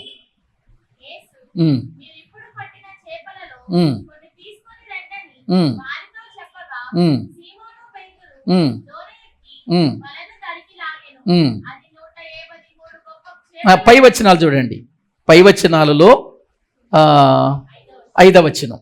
యేసు పిల్లలారా భోజనమునకు మీ యొద్ద ఏమైనా ఉన్నదా అడిగాడు. ఏమడుగుతున్నాడు? పిల్లలారా భోజనానికి మీ దగ్గర ఏమైనా ఉన్నదా అని అన్నారు. వాళ్ళు ఏమన్నారు? లేదు అన్నారు. ఏమండి? లేదయ్యా మా దగ్గర అని అన్నారు. ఇప్పుడు ఒక విషయాన్ని మీరు జ్ఞాపకం చేసుకోండి. ప్రభు అక్కడేమంటున్నాడు చూడండి. ప్రభు అక్కడేమన్నాడు చూడండి. లేదని వారితో చెప్పగా 9వ వచనం, వారు దిగి దరికి రాగానే అక్కడ నిప్పులను వాటి మీద ఉంచబడిన చేపలను రొట్టియు. ఇవి ఎక్కడి నుంచి వచ్చాయి? మీ దగ్గర ఆహారం ఏమైనా ఉందా అని అడిగాడు వాళ్ళని. వాళ్ళేమన్నారు? లేదన్నారు. వాళ్ళు ప్రియులారా ఆ చేపలను ప్రభు చెప్పిన మాట ప్రకారం వల వేసి చేపలు పట్టారు. వారు దరికి రాగానే వాళ్ళకేం కనబడుతున్నాయి? నిప్పులు, దాని మీద చేపలు, రొట్టె కనబడుతున్నాయి. ఇవి ఎక్కడి నుంచి వచ్చాయి? ఒక్కసారి ఆలోచించండి. ఇంకా ప్రభు ఏమన్నాడంటే, మీరు పట్టినట్లో కూడా కొన్ని తీసుకురండి అని అన్నాడు కదా. వచ్చినాయండి. ఈ పట్టినవి, ఆ నిప్పుల మీద ఉన్నవి ఎందుకోసం ప్రియులారా వాళ్ళు ఉపయోగించారు? వాళ్ళ భోజనానికి ఉపయోగించారు, వాళ్ళు తినటానికి ఉపయోగించారు. అంటే ఆ చేపలు ప్రియులారా వారి జీవితములో ఒక మాటలో చెప్పాలంటే అవి నిప్పుల మీద కాల్చబడుతున్నాయి అని అంటే వారి ప్రాణాలను కూడా వారికి అప్పగించటానికి ప్రభు కోసం పడ్డాయి ఆ చేపలంటే. వీటిని ఏమంటారు తెలుసా? దేవుని కొరకై సమర్పించుకున్న చేపలు అంటారు ఇవి. ప్రభు కొరకై సమర్పించుకున్న ఆ చేప, ప్రభువా నీ కోసం మేము చనిపోవటానికైనా ఇష్టమే. నిప్పుల మీదకి వెళ్ళిపోయినాయి ఆ చేపలు. ఆ చేపలు ఎక్కడికి వెళ్ళిపోయినాయి అండి? నిప్పుల మీదకి వెళ్ళిపోయాయి. నిప్పుల మీదకి వెళ్ళిపోయాయి అంటే ఏమైపోయినాయి? అవి కాల్చబడ్డాయి. అవి ఎవరి కోసం? ఎవరి కోసం అండి? ప్రభు కోసం, ప్రభు పిల్లల కోసం. ఆ చేపలు ప్రియులారా అవి కాల్చబడిపోయినట్లుగా, వాళ్ళకి ఆహారంగా అవి మిగిలిపోయినట్లుగా మనం చూస్తున్నాం. ఒక్కసారి ఆలోచించండి. ఆ చేపలు ప్రభు యొక్క మాటకు లోబడి అంత మాత్రమే కాకుండా అవి ప్రాణాలు అర్పించటానికి కూడా ఏమైపోయినాయి చెప్పండి? సమర్పించుకున్నాయంటే వాటి సమర్పణ మామూలు సమర్పణ? మన సమర్పణ అయినప్పుడప్పుడు తప్పిపోద్ది, కానీ చేపలు ప్రాణం పోయినా కూడా అవి తమ ప్రాణాలు అర్పించటానికి ఇష్టపడ్డా. ఇవన్నీ దేవుడు ఎందుకు మన కొరకు రాయించాడు అనంటే ప్రతిదీ కూడా మనకు పాఠం చెప్పటానికి. కాబట్టి ఇవన్నీ కూడా గంపలోకి వెళ్ళే చేపలండి. ఇటువంటి రకాలన్నీ నేను దేవుని చేత నియమించబడ్డాను, దేవుని పని చేయాలి, నేను దేవుని కొరకు బ్రతుకుతున్నాను, నేను దేవుడు నాకు అన్నీ ఇస్తున్నప్పుడు నేను దేవుని పని కొరకు కూడా ఇవ్వాలి. చేపలు పాఠాలు నేర్పిస్తున్నాయి. ఇదిగో దైవ సేవకుడు మీటింగ్స్ పెట్టించాడు, ఎంతో మంది ప్రజలు వచ్చారు, వారిని ఒట్టిగా పంపించకూడదు, వాళ్ళకి మనం భోజనం పెట్టి పంపించాలి అనుకొని ఇదిగో దేవుని కోసమై దీవించబడినటువంటి చేపలుగా అవి దేవుని కోసమై ప్రియులారా ఆ రోజున ప్రజల అవసరతలు తీర్చటానికై ప్రియులారా వచ్చిన చేపలుగా మనము చూస్తూ ఉంటున్నాం. ఇక ఆ తర్వాత మనము చూసినట్లయితే దేవుని మాటకు లోబడ్డాయి. పేతురుకు అక్కడ ఉన్నటువంటి వారికి పాఠము నేర్పించటానికి ఆయన మాట ప్రకారం మళ్ళా తిరిగి వచ్చాయి, వలలో పడినట్లుగా మనం చూస్తున్నాం. దేవునికి లోబడ్డాయి, దేవునికి లోబడ్డాయి ఆ చేపలు. ప్రియులారా దేవుడు ఎంత గొప్పవాడు. మళ్ళీ వీళ్ళు తిరిగి దేవుని పని చేయవలసిన వారు, దేవుని కొరకు బ్రతకవలసిన వాళ్ళు, ప్రియులారా దేవుని యొక్క పని కోసం ప్రకటించటానికి వెళ్ళవలసిన వారు మళ్ళీ చేపలు పట్టడానికి వెళితే ప్రియులారా ఆ చేపలు పట్టడానికి వెళ్ళిన వారిని కూడా ప్రభువు ప్రియులారా పాఠము నేర్పించటానికి నా కొరకు ఇవి సమర్పించుకున్నాయ్య ప్రాణాలు పోవటానికి, మీరెందుకు భయపడి మళ్ళీ చేపలు పట్టడానికి వచ్చారు? ఒకనాడు చేపలు పడుతూ ఉండగానే కదా నేను మిమ్మల్ని ఏం చేశాను? రండి నేను మిమ్మల్ని మనుషులు పట్టే జాలర్లుగా చేస్తానన్నాను కదా. అటువంటి స్థితిలోనికి వచ్చిన మీరు మళ్ళీ ఎరకెందుకు వెళ్ళారు చేపలు పట్టడానికి? చూడండి ఈ చేపలు మీ కొరకు ఎలా సమర్పించుకున్నాయో చూడండి, కాల్చబడుతున్నాయి. మీరు కూడా నా కొరకు అలా బ్రతకాలి. ఆ పాఠాలే వారి జీవితాలకు పాఠాలయ్యాయి. అందుకే అపోస్తులందరూ కూడా ప్రభు కొరకు హతసాక్షులుగా మారటానికి కూడా ఏం కాలేదు, వెనకాడలేదు. ప్రియులారా దేవుడు ఒక పాఠాన్ని నేర్పిస్తున్నాడు అనంటే మనం బహు జాగ్రత్తగా ఆలోచించాలి. అందుకే ఇక్కడ ప్రియులర పరలోక రాజ్యము సముద్రములో వేయబడి నానా విధములైన చేపలను పట్టిన వలను పోలియున్నది. అది నిండినప్పుడు దరికి లాగారు, ప్రియులారా కూర్చున్నారు, మంచి వాటిని గంపల్లో వేశారు, చెడ్డ వాటిని బయట పారవేశారు. నువ్వు చెడ్డ చేపవా, మంచి చేపవా? గంపలోకి వెళ్ళే చేపవా, బయట పారవేయబడే చేప? చేపవే, పేరుకి చేపే, కానీ బయట పారవేయబడింది ఆ చేప. పేరుకు విశ్వాసివే, పేరుకు దేవుని బిడ్డవే, పేరుకు దేవుని సేవకుడివే, పేరుకు సంఘ పెద్దవే, ప్రియులర పేరుకు దేవుని సన్నిధిలో జీవిస్తున్న విశ్వాసివే, కానీ బయట పారవేయబడే విశ్వాసివా, గంపలో వేయబడే విశ్వాసివా? ఒకసారి ఆలోచించు. ప్రియులార, గంపలోనికి వెళ్ళాలి అనంటే మంచి చేపలుగా మనం ఉండాలి. మంచి చేపలు మాత్రమే గంపలోనికి వెళ్ళాయి, చెడ్డ చేపలు బయటికి వెళ్ళిపోయి. ఏం నేర్పిస్తున్నాడు? యుగ సమాప్తిలో కూడా ఇలాగే జరుగుతుంది. నీతిమంతులలో నుండి దుష్టులను వేరుపరుస్తాడు. దుష్టులలో నుండి నీతిమంతులు కాదు ఇక్కడ, అది జరిగేది ప్రియులర వేరు.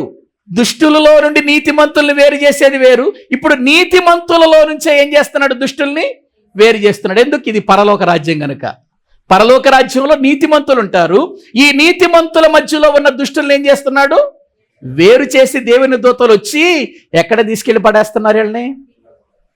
అగ్నిగుండములో. అంటే బయట అగ్నిగుండం గురించి మాట్లాడేటప్పుడు వెలుపటి చీకటిలోనికి వానిని తోసివేయండి అంటాడు. వెలుపట బయట పారవేయబడుతున్నాయి ఇవి. అంటే అవి లోపలికి రావట్లా, దేవుని రాజ్యములోనికి లేక పరలోకంలోనికి రావట్లా, దేవుని దగ్గరికి రావట్లా. ఈ చేపలు దేవునికి దూరంగా బయట పారవేయబడుతున్నాయి. బయట ఉండేదే ప్రియులార పాతాళం. అక్కడ అగ్ని ఆరదు, పురుగు చావదు. ప్రియులారా, నీతిమంతులలో నుండి వేరు చేయబడే రోజు ఒకటి రాబోతుంది యుగ సమాప్తిలో. ఇప్పుడు మనందరం అనుకోవచ్చు, నేను నీతిమంతుడిని, నేను నీతిమంతురాలిని, నేను బాప్తీసం తీసుకున్నాను, ప్రార్థనకి వెళుతున్నాను, పాటలు పాడుతున్నాను, దేవుని సన్నిధిలో కూర్చుంటున్నాను, వాక్యం వింటున్నాను అనుకోవచ్చు. కానీ గంపలోనికి వెళ్ళే చేపగా మారనంత వరకు నువ్వు బయట చేపవే గాని లోపలి చేపవు కాలేవు. వేరు చేస్తాడు. ప్రియులారా, అంటే దేవుని వాక్యం వింటున్న మనం ఆలోచించాలి. చాలా మంది నీతిమంతులుగా తీర్చబడిన ఇంకా దుష్టుని యొక్క అడుగు జాడల నుంచి బయటికి రాలేదన్నమాట.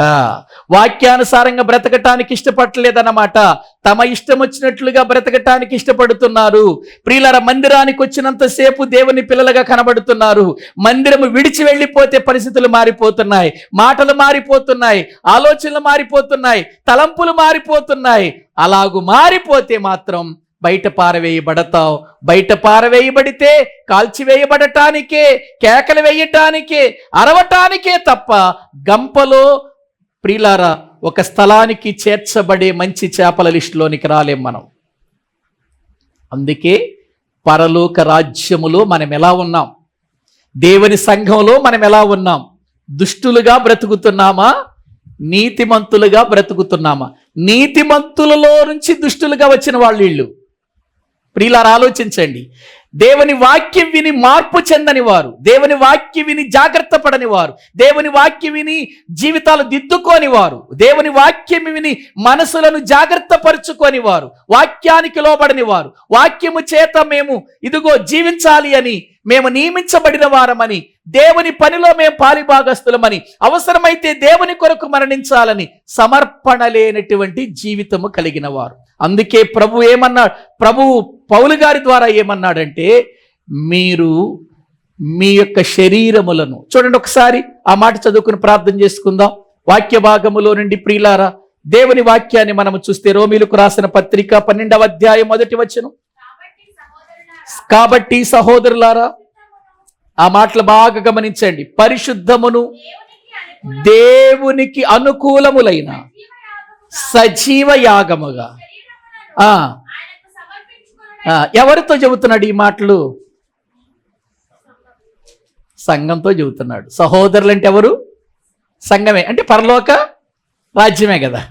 ఏమండి, రోమా సంఘానికి రాస్తున్నాడు, సహోదరులారా, పరిశుద్ధమును దేవునికి అనుకూలమునైన సజీవ యాగముగా మీ శరీరములను దేవునికి దేవునికి అనుకూలంగా సమర్పించాలి అని అన్నాడు. చదవండి. దేవుని వాత్సల్యమును బట్టి మిమ్మల్ని బతిమాలు కొనుచున్నాను, ఇట్టి సేవ. ఇట్టి సేవ ఏమైనదట? యుక్తమైనది. చూసారా, మన దేహాలు దేవునికి ఏం చేయబడాలట అంటే అర్థం ఏంటి? ఆయన మాట ప్రకారం బ్రతకాలి. ఈ శరీరాలను బ్రతికించాలి. ఈ శరీరాలు బ్రతకో కొన్నిసార్లు మనకి వ్యతిరేకంగా మారతాయి. మనకే ఇవి ప్రియులారా జవాబు చెబుతాయి. ఏమైందిలే చేస్తే, ఏమైందిలే మాట్లాడితే, ఏమైందిలే అన్నట్టుగా ఇవి మనల్ని రెచ్చగొడతాయి. ఏంటది? ఈ దేహం. వద్దు, నువ్వు ప్రభువుని నమ్ముకున్నావు, జాగ్రత్తగా ఉండు, మనసు మార్చుకో, లోబడు, మంచి విధానంలో బ్రతుకు, ఆత్మీయంగా బ్రతుకు, ఆత్మను అనుసరించి క్రమంగా బ్రతుకనే లోపల ఆత్మ చెబుతూ ఉంటది. శరీరం అంటది ఎందుకు ఊరుకోవాలి, ఎందుకు మాట్లాడకుండా ఉండాలి, ఎందుకు చెప్పకుండా ఉండాలి, రెచ్చగొడుతుంది. దీన్ని ఏం చేసుకోవాలి? మనం దేవునికి అనుకూలముగా లోపరుచుకోవాలి. ఈ శరీరము రెచ్చగొట్టిందండి మనల్ని. ఎంత రెచ్చగొడుతుందండి, మామూలు విషయాలు కాదు ఇది. ఇంటిలో భర్త గొడవాడినప్పుడు రెచ్చగొట్టింది, భార్య గొడవాడినప్పుడు రెచ్చగొట్టింది. ఈ శరీరం అండి, పిల్లలు ఏదైనా కోపంలో ఏదైనా చేసినప్పుడు రెచ్చగొడుతుంది. ప్రియులారా, అన్ని విషయాల్లో రెచ్చగొడతానే ఉంటుంది మన దేహాన్ని. కానీ ఈ దేహాన్ని అణుచుకోవలసిన బాధ్యత ఎవరిది? మనది. ఎప్పుడు అణుచుకుంటాం? ఆత్మకు మనము చోటిచ్చినప్పుడు, ఆత్మానుసారంగా మనము నడుచుకొనినప్పుడు దీన్ని మనం స్వాధీనంలో ఉంచుకుంటాం. ఆత్మ స్వాధీనంలో లేనప్పుడు ఈ శరీరం కూడా స్వాధీనం కాదు. కాబట్టి ఈ దేహాలు సజీవ యాగముగా సమర్పించుకోమన్నాడు. ఈ శరీరాలు సజీవ యాగంగా సమర్పించుకోమంటే చాలా మంది సజీవ యాగంగా సమర్పించుకోమన్నాడని చాలా మంది ఏమనుకున్నారంటే, ప్రియులారా, గాజులు తీసేయటం, శరీరం మీద ఉన్న వస్త్రాలు తీసేయటం, తెల్ల బట్టలు వేసుకోవటం, ఇది అనుకున్నారండి. శరీర యాగము అనగా బ్రతికి ఉండగా దైవ చిత్తాన్ని నెరవేరుస్తూ శరీర కోరికలను విడిచిపెట్టి ఆత్మానుసారంగా నడుచుకుని నీవు అలాగే చచ్చిపోవాలి, అందుకు ఈ దేహాన్ని సమర్పించుకోవాలని చెప్పటం. కాబట్టి ఈ దినమున ప్రభువా, నేను గంపలోనికి వెళ్ళే వ్యక్తిగా ఉన్నానా, లేక బయట పారవేయబడే చేపగా ఉన్నానా? నన్ను జ్ఞాపకం చేసుకోండి అయ్యా. నేను ప్రభువా గంపలోనికి వెళ్ళాలయ్యా, కాబట్టి నేను నీ వాక్య ప్రకారమే బ్రతుకుతానయ్యా, నీ చిత్తాన్ని నేను నెరవేరుస్తాను, నువ్వు చెప్పినట్లుగా నేను ముందుకు వెళతాను ప్రభువా. ఎవరో ఏదో అన్నారని కాదు, నేను నీ చిత్తాన్ని చూసుకుంటూ గురి యొద్దకు పరిగెత్తుతానని మళ్ళా మనము దేవునికి సమర్పించుకుందాం. తలలు వంచండి, ప్రార్థన చేసుకుందాం. ప్రియులారా, పరలోక రాజ్యము సముద్రములో వేయబడి నానా విధములైన చేపలను పట్టిన వలన పోలి ఉన్నది. ఎన్నో రకాలైన చేపలు ఉంటాయి. ఆ చేపలన్నిటిలో అన్నీ కంపలోకి రావు, బయట పారవేయబడతాయి. మనము బయట పారవేయబడే రీతిలో ఉన్నామా, లేక గంపలోనికి వెళ్ళేవారిగా ఉన్నామా? గంపలోనికి వెళ్ళాలంటే నీవు దేవుని చేత నియమించబడిన వ్యక్తివని గుర్తించాలి. దేవుని అవసరతలు తీర్చాలి, దేవుని ప్రజల అవసరతలు తీర్చాలి. ప్రియులారా, దేవుని సన్నిధానములో ఆయన మాటలకు లోబడి బ్రతకాలి. ఆయనకు సమర్పించుకొని మళ్ళీ వెనకకు చూడక అటు ఇటు తొలగిపోక మనము గురి యొద్దకే పరిగెత్తే ఆత్మీయులంగా ఉంటే తప్ప గంపలోనికి వెళ్ళలేం. బయట పారవేయబడిన తర్వాత ఇంకా మళ్ళీ గంపలోకి రావు ఆ చేపలు. బయట పారవేయబడిన తర్వాత మళ్ళీ వాటిని గంపలోనికి చేర్చటానికి దేవదూతలు రారు. వేరే రోజు రాబోతుంది, వేరు చేసే రోజు రాబోతుంది.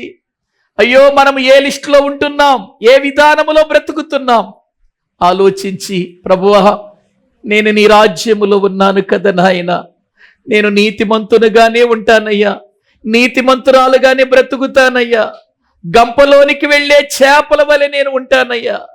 అయ్యా, ఒక రోజున యుగ సమాప్తి రోజున దేవదూతలు వచ్చి వేరు చేయబోతున్నారు కదా నాయన.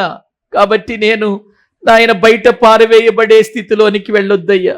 నా లోపాలను సరిచేసుకొని నేను జాగ్రత్త పడతానని విధేయత కలిగిన మనస్సుతో, క్రీస్తు యేసునకు కలిగిన మనస్సును ఆయుధముగా ధరించి మనము దేవునికి అప్పగించుకుందాం.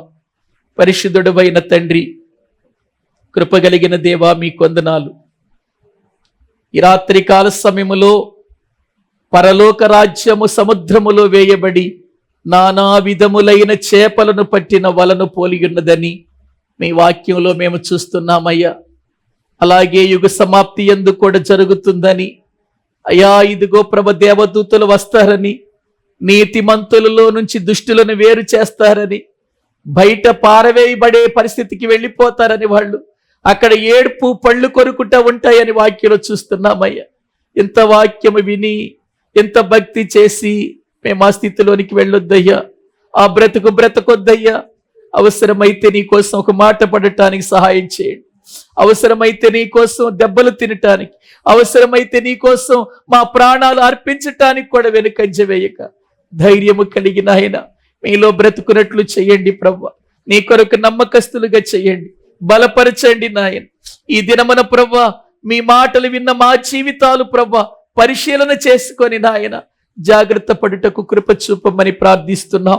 ఇటు కృపను మాకు ఇచ్చినందుకై మీకు స్తుతులు స్తోత్రములు చెల్లిస్తూ ఈ యొక్క రాత్రి మీ దీవెనలతో నింపి పంపించమని మా ప్రభు మా రక్షకుడు మీ ప్రియ కుమారుడైన యేసుక్రీస్తు ప్రభు పేరట ప్రార్థించి వేడుకుంటున్నాము తండ్రి, ఆమేన్. మన తండ్రి అయిన దేవుని ప్రేమ, ఆయన కుమారుడైన యేసుక్రీస్తు వారి కృప, పరిశుద్ధాత్మ నిత్య సహాయము సన్నిధి కూడిన మనకును సకల పరిశుద్ధులకును సదాకాలము తోడయుండి నడిపించునుగాక.